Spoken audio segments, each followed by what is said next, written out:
Hello. So I'm just loving this microphone. I don't have to worry about being too close to the camera or anything, but I got my new Bucky shirt on. I thought I would come on here and um, give you some insight on what's going on with the guy that's living in my shed. Now, I'm putting a picture at the start of this video and one on the end of the video of him.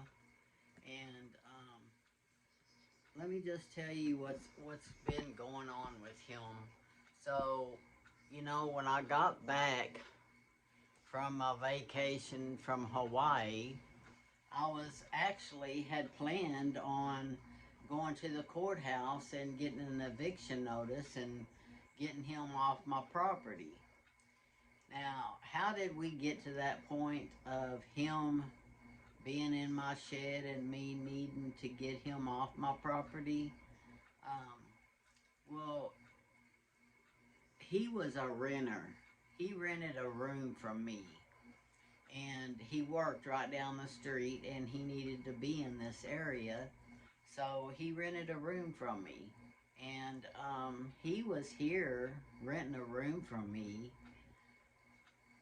over a year. So he had been here for a while. And the only transportation he had was a motorcycle. So one day he had an accident on his motorcycle. And when he had the accident in his motorcycle, it put him in the hospital. And he was in the hospital, gosh, I want to say over a month, maybe 2 months, he was in the hospital. And when he came home from the hospital, he was already behind on his rent because he wasn't paying his rent when he was in the hospital.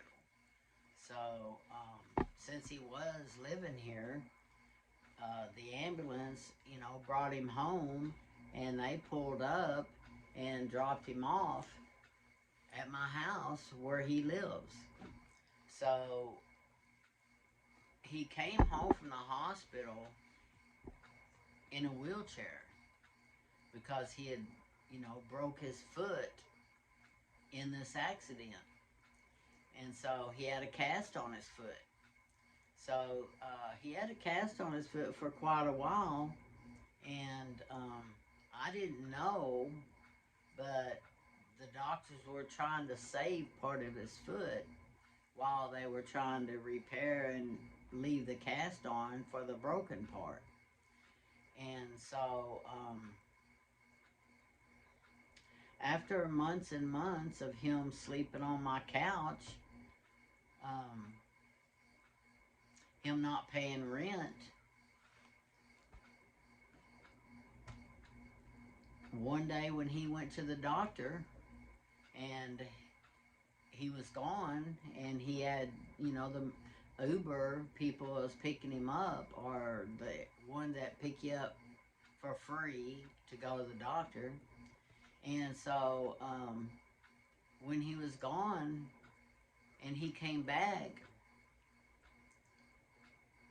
I had locked him out. So he couldn't get in. And I just told him through the window, it's like, you know, you're not paying your rent and you're behind and you're locked out. And so, you know, he called the police. And that was fine. He stood out in the driveway, or sat out in the driveway with his wheelchair talking to the police officers about me locking him out. And the police came in here and stood in my living room and talked to me and told me that, you know, what I was doing was against the law. And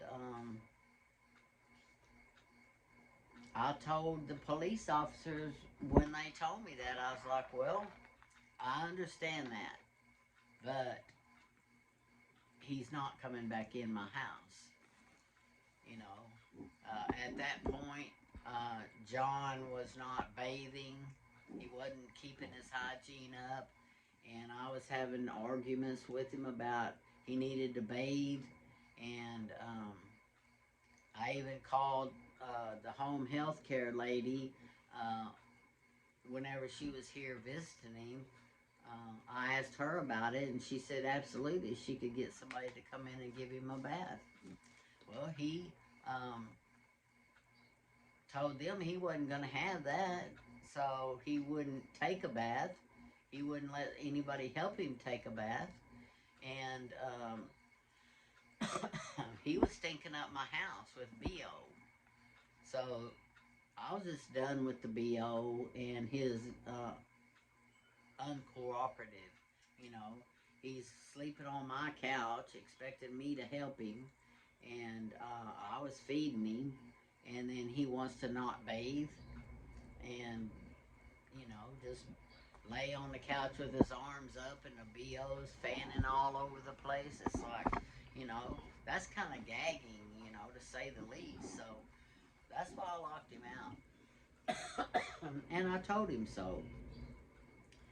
And so, little did I know that when I locked him out, I expected him to leave and go somewhere, but he didn't.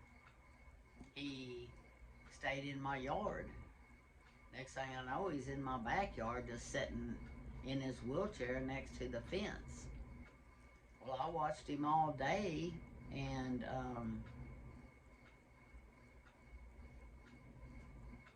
I don't know, I went to bed that night and just didn't think anything else about it, just wondering what he was going to do. So the next day, I couldn't find him. He was not in the front yard. I didn't see him in the backyard, and I couldn't figure out where he went. So I was kind of thinking that he might have left. But later on that day, I usually sit in the back area and I can see out in the backyard. I was sitting there and I saw my shed door open and he came out of my shed. And I was like, well, there he is. He's in my shed. I was like, wonder why he went in my shed. You know, it's like, I was hoping he would leave and go somewhere. And so he was in my shed when I left to go to to go to Hawaii. And so I thought, well, you know, when I get back from Hawaii, I will go to court and get get an eviction notice and get him a restraining order and get him escorted off the property. Well, I checked into that and it was going to cost me almost $100. And I was like, well, you know, that's a lot of money to spend to get him out. So I thought, well, I'll just wait. I wasn't sure how long I was going to wait, but I just was going to wait and see what happened. So during this time while I'm waiting and stuff, I start asking John about it. It's like, you know, why don't you go somewhere? Don't you have family, something? And that's when he started telling me that he was an orphan and he didn't have any family. He didn't have any siblings. He didn't have any parents. He did have a grandmother, and a grandmother adopted him after his parents passed away. And I'm still not real sure what happened to his parents, but he lost them at a young age, and he went to go live with his grandmother. And then when his grandmother passed away, he went to go live with some neighbors of his grandparents. And he lived with them until he was old enough to go out and get a job, and then he just started taking care of himself. So he's told me all of that since he's been living in my shed. And you know, since he doesn't have any family and he's an orphan, and you know, he lived with foster parents, and then he was adopted by his grandmother. So he's had a real hardship of life, and it's like,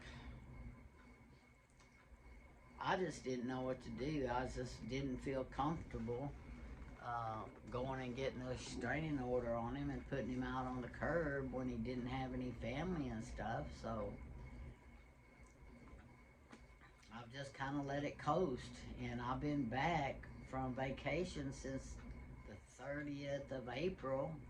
So May, June, July, you're talking 2.5 months he's been in my shed. And, you know, it's starting to get hot. You know, we've got hot summers. And he has signed himself up for Medicaid. So he goes to the doctor and he gets his blood pressure medicine and stuff. And then he has that free ride that's some kind of a, I don't even know the name of it, but it's where they come and pick him up and take him to the doctor for free, and then they'll bring him back home. And so he's got Meals on Wheels he signed himself up for. He's got his Medicaid for his doctors, and he's got his rides that are free that Medicaid pays for. And, you know, every Monday morning at 9 o'clock, the Meals on Wheels people brings him a box of his meals for the week. I put them in the deep freeze, and then I get one out every day and I heat it up. He's out there eating them right now. I just got through heating them up.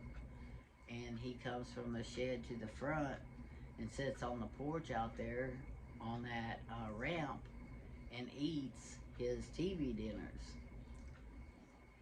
So, you know, a few times I've even cooked, and when I cook, I give you some of my food instead of his TV dinners, just so he can have something different. But now, with Trump's budget cuts, the big beautiful bill, now everything that John's got is going to be canceled. He's going to lose his Medicaid. He's going to lose his Meals on Wheels.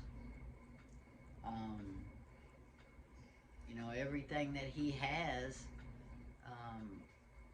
Trump's canceling. So, luckily, none of it's going to go into effect until Christmas.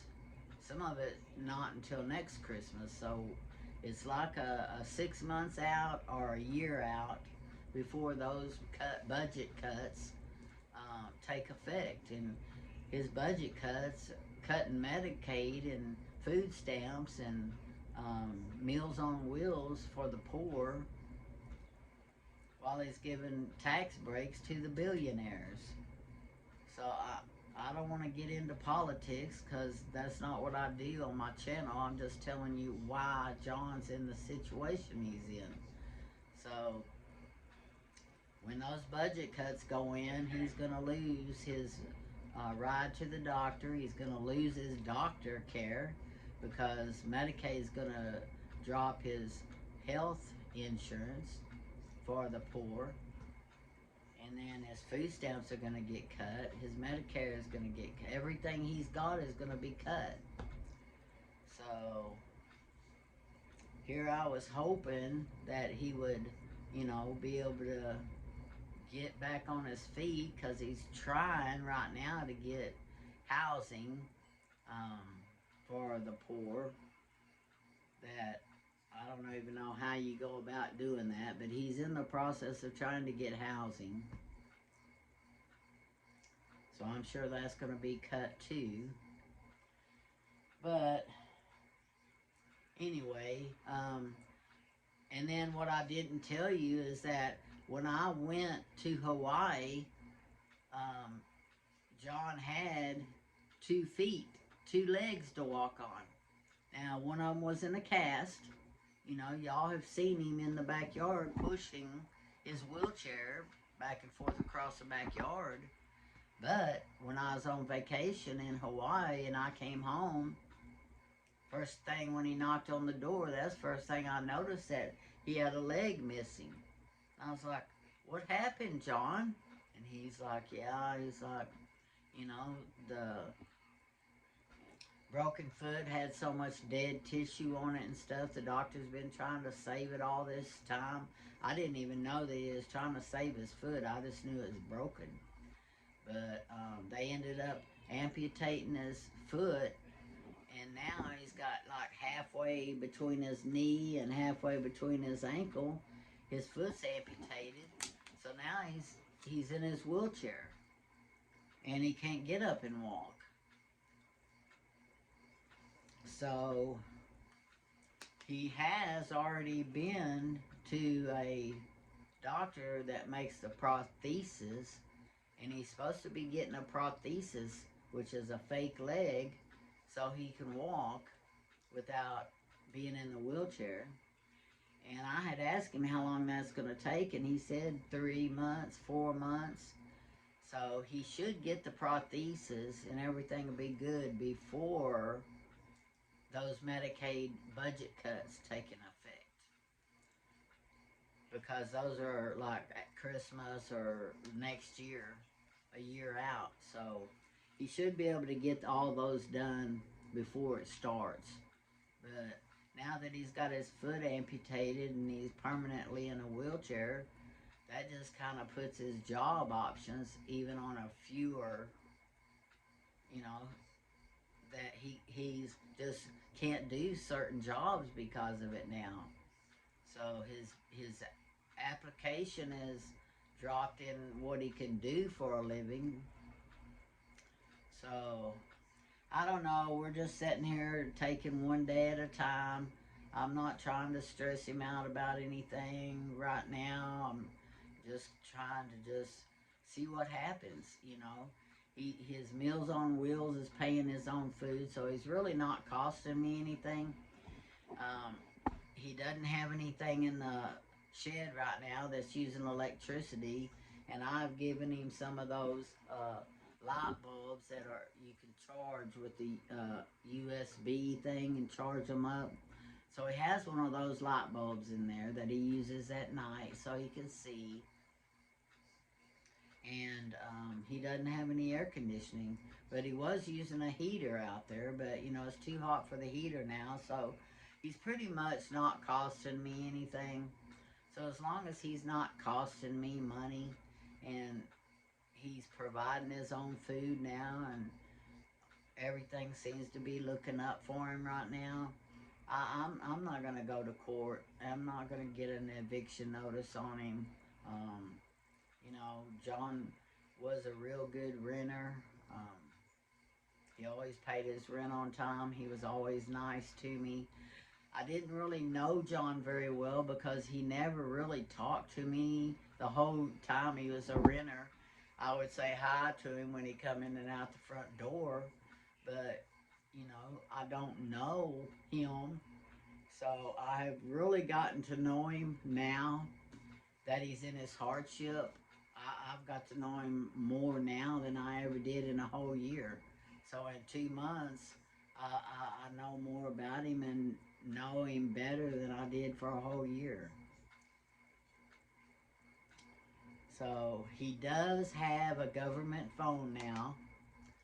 So he does have a phone service. So he has a phone number.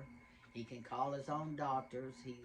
He was using my phone and knocking on the door to use it, but now he's independent. So I don't know how much that's going to be affected by it, but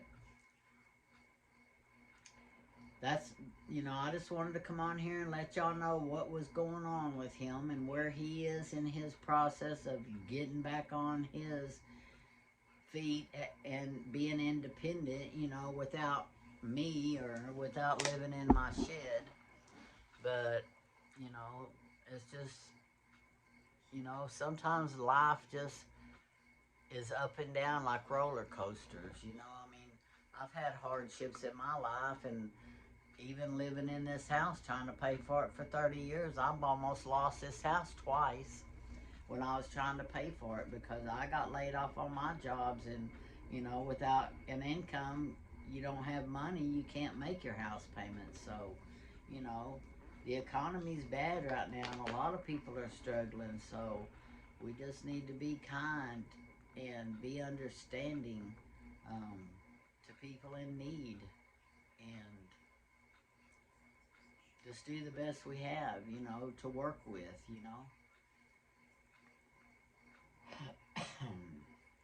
So I just don't know what's going to happen, but I will keep y'all informed if anything changes. So it's been 20 minutes I've been talking about him, but I had some of y'all in my comments that wanted an update on him and wanted to know what was going on with him. So I thought, well, might as well do it today. So anyway, I hope y'all are all doing good and y'all stay safe out there. I know the economy is hurting a lot of people with jobs and layoffs and food issues and gasoline issues, and it's just hard right now for everybody. So I love y'all, and adios from North Texas, and goodbye from Cowtown, and I'll see you in my next video. Bye now.